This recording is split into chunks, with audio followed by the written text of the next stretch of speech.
और next concept है LIFO liquidation से रिलेटेड। किससे रिलेटेड है दूसरे कॉन्सेप्ट?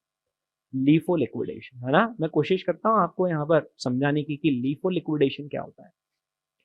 तो वैसे भी जब आप और मैं बात लीफो की कर रहे हैं तो हम आईएफआरएस की बात कर रहे हैं। आईएफआरएस में तो लीफो अलाउड ही नहीं।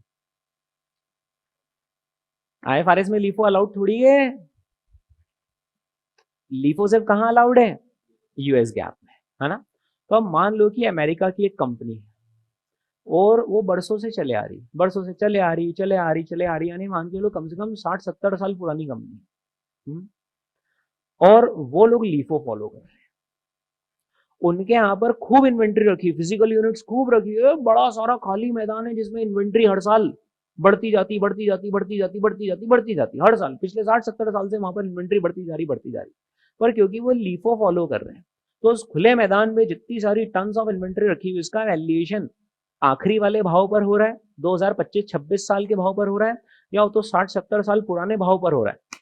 कई सारी वहां पर इन्वेंट्री ऐसी रखी है जो 60-70 साल पुरानी, कई सारी ऐसी इन्वेंट्री रखी है जो 40-50 साल पुरानी, कई सारी ऐसी इन्वेंट्री रखी जो 20-30 ईयर्स एगो की है। तो वो इन्वेंट्री की फिजिकल यूनिट्स तो ढेर सारी, लेकिन उसकी जो वैल्यू है वो, क्योंकि लास्ट इन वाले फर्स्ट आउट मानते हैं ना, तो इन्वेंट्री में बची हुई कौन सी कॉस्ट मानी गई है? पुरानी वाली। जो इन्वेंट्री बची उसकी कॉस्ट पुरानी वाली मानी गई है ना। अब क्या हुआ दोस्तों, ये जो कंपनी, इसका धंधा पिटने लगा और ये कंपनी लॉस में आने लगी। सारे बिजनेस मैनेजर्स की मीटिंग बुलवाई गई, सब आ जाओ भाई मीटिंग में, क्या करें धंधे को रिवाइव करने के लिए। सबने आइडिया दिए, किसी ने बोला मार्केटिंग पुश करो, एडवर्टीजमेंट करो, फिर इन्फ्लुएंसर से कांटेक्ट करो, इंस्टाग्राम पर रील्स बनवाओ, पुश करो, प्रोडक्ट की क्वालिटी इंप्रूव करो, थोड़ा डिस्ट्रीब्यूशन नेटवर्क इंप्रूव करो। सारे प्रपोजल पर हाँ हो गई। अगले 6 महीने तक कंपनी ने खूब जोर लगाया मार्केटिंग पर, लेकिन फिर भी प्रोडक्ट ज्यादा नहीं बिका, उल्टा पैसे ज्यादा लग गए मार्केटिंग में, एडवर्टीजमेंट में। और डिस्ट्रीब्यूशन नेटवर्क मजबूत करो तो उसके लिए सेल्समैन को कमीशन रेट बढ़ा दी। सेल्समैन ने कमीशन रेट तो बढ़ा दी, लेकिन माल उतना ही बिका जितना पहले बिकता था, पर अब उस माल को बेचने में हमारा कमीशन ज्यादा लग रहा है, तुम्हारी प्रॉफिटेबिलिटी और डाउन हो गई। लगभग नवंबर के आसपास हम आ गए और company is into millions of dollars का लॉस। वापस से मीटिंग बुलवाई गई कि 6 मंथ्स एगो जो हमने मीटिंग करी थी उसमें जितने सारे हमने पॉइंट्स, आपने सजेशन दिए थे, हमने सब इंप्लीमेंट करे, लेकिन एक भी काम नहीं आया, उल्टा बैकफायर कर गया। एडवर्टीजमेंट करा था ये सोचकर कि सेल्स बढ़ेगा, सेल्स तो नहीं बढ़ा, पर एडवर्टीजमेंट के खर्चे जरूर बढ़ गए, तो हम और दलदल में फंस गए, लॉस में आ गए। तो वहां पर वापस से ब्रेन स्टॉर्मिंग की जा रही है, यार कैसे लाएं कंपनी को प्रॉफिट्स में। सीईओ साहब रिटायर होने वाले हैं अगले 3-4 महीने में, और उनका कहना है यार ये मेरा आखिरी साल है इस कंपनी में और आखिरी साल का रिजल्ट में माइनस में नहीं देख सकता, क्या ले जाऊंगा मैं मेरे साथ। और मेरे बहुत सारे ऑप्शंस मैं वो करने वाला हूँ, एक्सरसाइज करने वाला हूँ, स्टॉक ऑप्शन से सॉफ्ट जो मिले और उसके लिए शेयर का प्राइस बढ़ा हुआ दिखना चाहिए, और शेयर का प्राइस बढ़ा हुआ दिखे उसके लिए प्रॉफिट में कंपनी आनी चाहिए, नहीं तो मेरे इतने सारे मिलियंस ऑफ डॉलर्स के शॉप रखे हुए सब खत्म हो जाएंगे।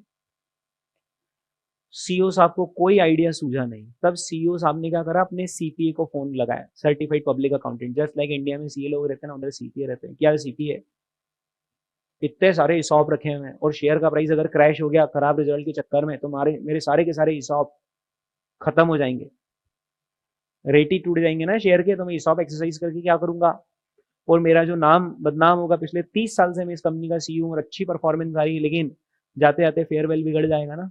सीपीआर क्या करें, सीपीए अच्छा दोस्त था उनका।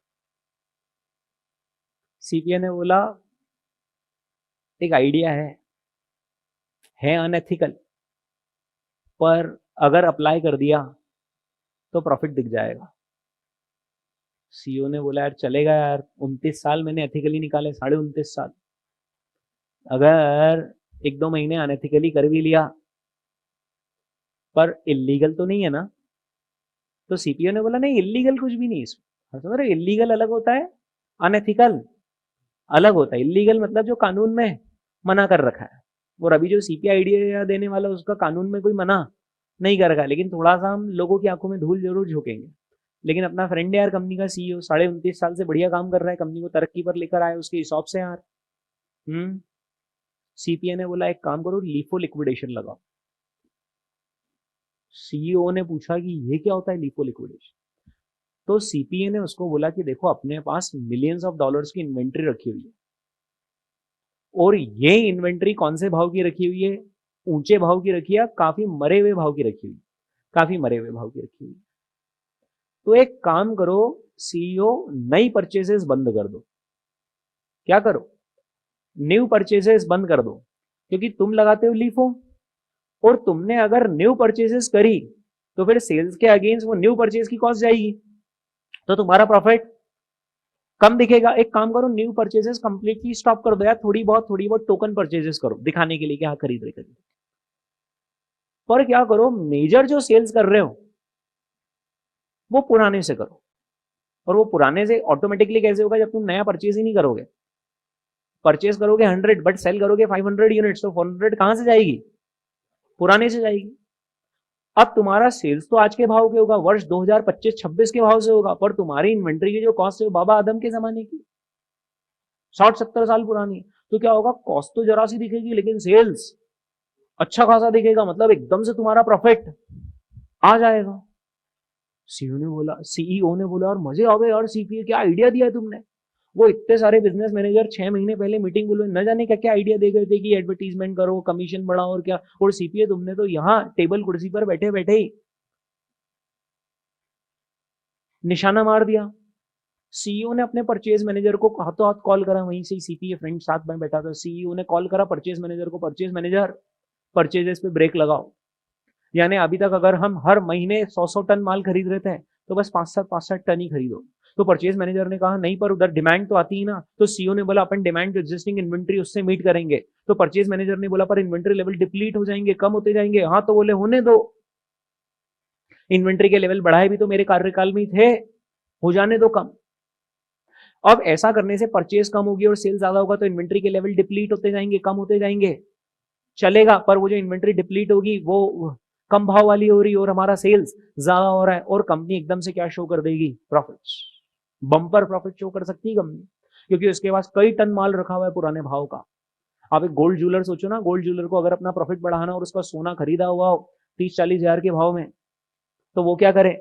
नया परचेज स्टॉप करके उसकी बजाय पुराना वाला बेचे, गजब प्रॉफिट देखेगा कि यार ये तो 30 हजार की ज्वेलरी 1,20,000 में बेचता है, मतलब गजब छापता है ना ये तो। एक का 4 करता है उसका profit percentage, net profit margin, gross profit margin, operating margin सब शूट अप हो जाएगा। एज्यूमिंग कि वो लीफो का कॉन्सेप्ट फॉलो कर रहा था और इन्वेंट्री को हिस्टोरिकल रेट्स पर वैल्यू कर रहा था, है ना।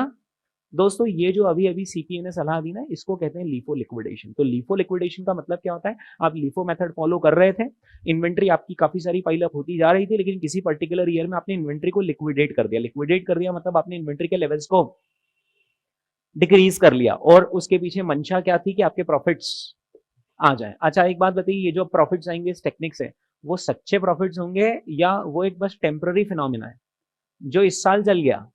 लेकिन क्या आप इनफाइनाइट समय तक लीफो लिक्विडेशन लगा सकते हो? वो एक पॉइंट पे तो इन्वेंट्री खत्म हो जाएगी सारी, फिर तो आपको परचेज करके ही सेल करना पड़ेगा। तो लीफो लिक्विडेशन कई बार मैनेजर्स मैनिपुलेट करने के लिए यूज कर सकते हैं, और यहाँ पर हमारे जो सीईओ वो क्या कर रहे थे? मैनिपुलेशन के लिए यूज कर रहे थे। ऐसा ही हुआ दोस्तों, जैसे ही 31 दिसंबर खत्म हुआ, 10 जनवरी के आसपास, 10th of January, next year के 10th ऑफ जनवरी, इस कंपनी ने बम्पर रिजल्ट डिक्लेयर करे कि हमारा आप प्रॉफिट जंप हो गया, 3 गुना हो गया हमारा प्रॉफिट। अभी तक हम $100 मिलियन कमाते थे, इस साल हमने कितना कमाया? $300 मिलियन। ये देखकर एकदम से शेयर के प्राइसेस बढ़ जाएंगे, और अपने सीईओ साहब का कार्यकाल पूरा होने वाला है, वो अपने सारे इसॉप एक्सरसाइज कर देंगे, और वो एक्सरसाइज रेट पर शेयर्स खरीद कर मार्केट में ऊंचे भाव पर बेच देंगे। क्योंकि अंदर की कहानी तो किसको पता है? सीईओ को ही और सीपीए को ही पता है। बाहर इन्वेस्टर बोल रहे हैं यार कंपनी तो गजब प्रॉफिट, 3 गुना प्रॉफिट हो गया, देख कंपनी का। मालूम नहीं वो पीछे टेक्निक कौन सी लगाई? LIFO liquidation. समझ में आया लीफो लिक्विडेशन क्या होता है? Is that clear? ये देखिए दोस्तों, लीफो लिक्विडेशन। सो लीफो लिक्विडेशन अकर्स कब कब कब कब कब? व्हेन लीफो फर्म की इन्वेंट्री की क्वांटिटी डिक्लाइन होती है तब, ठीक है। इसमें होता क्या है? इसमें जो ओल्डर और लोअर कॉस्ट है ना, वो किसके अंदर शामिल हो जाती है? किसके अंदर घुल मिल जाती है? सीओजीएस के अंदर, क्योंकि आपने नया माल खरीदा ही नहीं, तो अब जो बिकेगा वो पुराने से उठाना पड़ेगा। तो आपका लोअर वाला कॉस्ट, पुराना वाला कॉस्ट किसका हिस्सा बन जाता है? सीओजीएस का हिस्सा बन जाता है। इसका नतीजा क्या होता है? इट रिजल्ट्स इन, बोलो बोलो बोलो क्या? It results in higher profit margins. और ऐसा करने से हमने गजब काम कर दिया, हमने इन्फ्लेट कर दिया है कंपनी के ऑपरेटिंग प्रॉफिट मार्जिन्स को, है ना? थे नहीं उतने मार्जिन, पर अपन ने कहा ठीक है यार सीईओ तुम हमारे दोस्त थे, हमने तुम्हारी खातिर तुम्हें एक ट्रिक बता दी थी, ये अनएथिकल थोड़ी, लोगों की आंखों में हमने धूल झोंका, पर इसमें इलीगल कुछ भी नहीं है। अगर कोई आपसे क्वेश्चन करे कि आपने ऐसा क्यों करा, नई परचेसेस आपने क्यों बंद कर दी, तो आप कह देना कि सप्लायर के यहाँ से रुकावटें थी थोड़ी सी, सप्लायर जो है वो रेट बहुत ज्यादा बोल रहा था, तो इसलिए हमने उससे माल नहीं खरीदा, उसकी वजह हमने अपनी एग्जिस्टिंग इन्वेंट्री को सेल करा, अभी सप्लायर नहीं दे रहा था माल या ज्यादा भाव खा रहा था, या सप्लायर के प्लांट में प्रॉब्लम थी तो इसलिए नया माल नहीं आ रहा था, कुछ भी आप बोल सकते हो ना रीजंस कि आपने लिफो लिक्विडेशन आखिर क्यों किया है। So you can assign this reason कि सप्लायर जो है उसके सप्लायर के साथ झूठ मूठ की लड़ाई कर लो, सप्लायर को फोन कर दो कि सप्लायर तुम और मैं भिड़ लेते हैं, और खबर भी अखबार में छपवा देते हैं कि अपन दोनों भिड़ लिए हैं, पर ये तुम्हारी मेरी अंडरस्टैंडिंग है, 2-3 महीने की लड़ाई है, बाद में हम सब एक हो जाएंगे, है ना? ताकि एकदम बिल्कुल पूरा, यार मिलियंस ऑफ डॉलर का सवाल है तो थोड़ा बहुत तो करना पड़ेगा ना, राइट? आपको मालूम है ये सब कॉर्पोरेट गेम्स चलते रहते हैं। आपने एक वो मूवी देखी होगी ना जिसमें वो प्लेन क्रैश करवा देते हैं, शेयर का भाव गिरा देते हैं और उसके पहले शेयर शॉर्ट कर देते हैं। आपने नहीं देखी वो मूवी? उस मूवी में क्या होता है, जैसे फॉर एग्जांपल मैं इंडियन सिनेरियो में रेप्लिकेट करके बताता हूँ, फॉरेन की मूवी है, ये रही इंडिगो एयरलाइंस, ये रहा इंडिगो एयरलाइंस का प्लेन, है ना? तो एक हेज फंड ने, अब हेज फंड क्या होते हैं ऑल्टरनेटिव इन्वेस्टमेंट में समझेंगे, कोई फंड इंस्टीट्यूशन, उसने क्या करा, इंडिगो एयरलाइंस के शेयर परचेज नहीं करे, उसने शॉर्ट कर दिए, यानी क्या कर दिए, ना होते हुए भी उसने क्या कर दिए, सेल कर दिया। ऐसा अलाउड रहता है शेयर मार्केट में कि नहीं हो तो भी आप बेच सकते हो, पर बाद में खरीदने पड़ते। मान लो अभी इंडिगो एयरलाइंस का शेयर चल रहा है 3300 रुपीज पर, उसने शॉर्ट कर दिया, और एक दो शेयर नहीं, लमसम करोड़ों शेयर शॉर्ट कर दिए, और शॉर्ट करने के बाद उसने एक आतंकवादी को बुलाया और बोला कि प्लेन हाईजैक कर लो,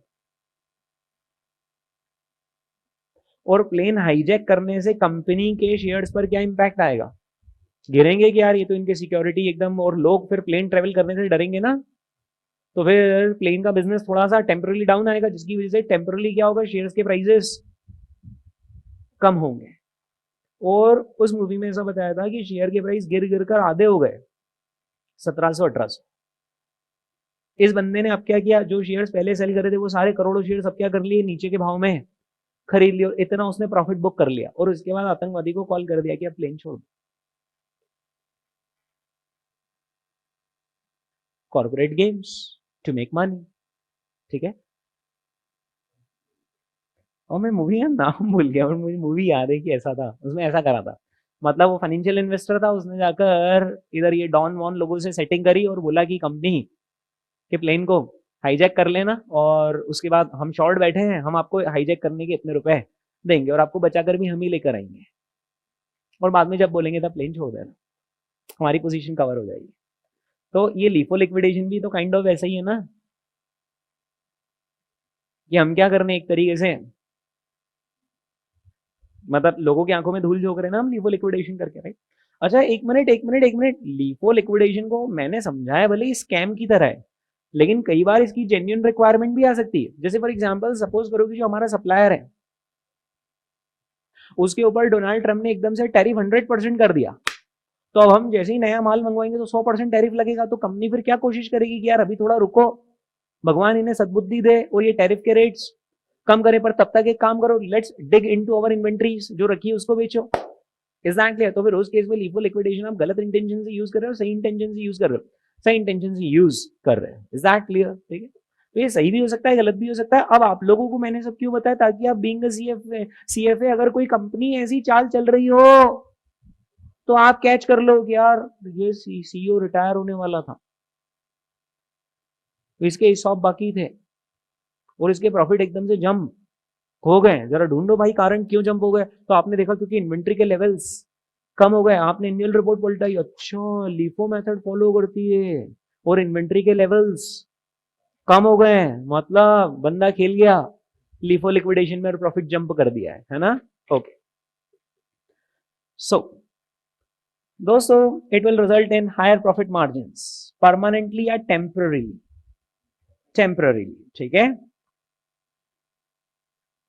management could use a LIFO liquidation. अच्छा एक और चीज उससे पहले, ये जो इंक्रीज इन प्रॉफिट मार्जिन है फ्रॉम लीफो लिक्विडेशन, ये सस्टेनेबल है या सस्टेनेबल नहीं है?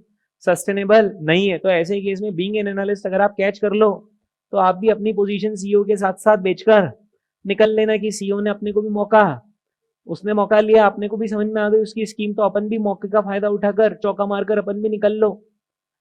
फिर बाद में वापस से शेयर के प्राइस गिरेंगे ही गिरेंगे ना, तो वापस से अपन खरीद लेंगे। Is that clear? ठीक है। अगर पैसा कमाना है तो स्मार्टनेस तो लानी पड़ेगी। तो ये सब क्या पैतरे होते हैं अपने को समझ में आने चाहिए। Management could use a LIFO liquidation to artificially inflate क्या? हाँ, अर्निंग्स, प्रॉफिट्स, ठीक है। ओके। अब दोस्तों यहां पर कोई कंपनी लीफो लिक्विडेशन में इन्वॉल्व है या नहीं है, उसके लिए एक एनालिस्ट को क्या करना पड़ेगा? एनालिस्ट को चेक करना चाहिए लीफो रिजर्व का डिस्क्लोजर इन द फुटनोट्स। अब आप मुझसे यही पूछेंगे कि सर ये लीफो रिजर्व आखिर, हाँ, कि लीफो रिजर्व आखिर क्या होता है? तो दोस्तों यूएस गैप ने बोल रखा है, और यूएस गैप की बात हो रही है क्योंकि आईएफआरएस में तो ये सब अलाउड ही नहीं है। यूएस गैप ने बोल रखा है कि अगर कोई सी कंपनी लीफो फॉलो कर रही है तो उसकी जो इन्वेंट्री की वैल्यू होगी वो जनरली स्पीकिंग काफी ज्यादा होगी, इन्वेंट्री की वैल्यू काफी कम दिखेगी। लीफो लीफो में इन्वेंट्री की वैल्यू कम दिखेगी, जबकि अगर वही कंपनी फीफो फॉलो करती तो उसकी इन्वेंट्री की वैल्यू ज्यादा दिखती। इन दोनों के डिफरेंस को कहा जाता है लीफो रिजर्व। इसकी कोई अकाउंटिंग एंट्री नहीं करनी पड़ती है, लेकिन यूएस गैप कहता है कि फुटनोट में आपको डिस्क्लोज करना पड़ेगा कि जो आपने इन्वेंट्री की वैल्यू बता रखी है उसमें और फीफो से अगर आप बताते तो इन्वेंट्री की वैल्यू में क्या डिफरेंस आता, वो आपको कहां शो करना पड़ेगा? In the name of LIFO reserve. तो अब आपको एक बात समझ में आ गई कि अगर आप एक फर्म ले रहे हो लीफो वाली और एक फर्म ले रहे हो फीफो वाली तो उनकी इन्वेंट्री कंपेरेबल नहीं है। लेकिन कंपेरेबल कैसे बना सकते हैं? लीफो की इन्वेंट्री की वैल्यू उठाओ और उसमें क्या जोड़ दो?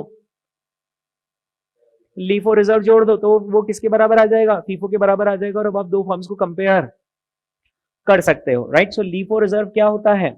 Value of FIFO inventory. LIFO reserve क्या होता है दोस्तों? Value of FIFO inventory minus value of LIFO inventory. यानी दोनों मेथड्स के हिसाब से इन्वेंट्री के वैल्यूएशन में डिफरेंस को क्या कहा जाता है? LIFO reserve. और एक एनालिस्ट कैसे पकड़ लेगा कि वो सीईओ बंदा खेल करके निकल लिया लीफो लिक्विडेशन वाला?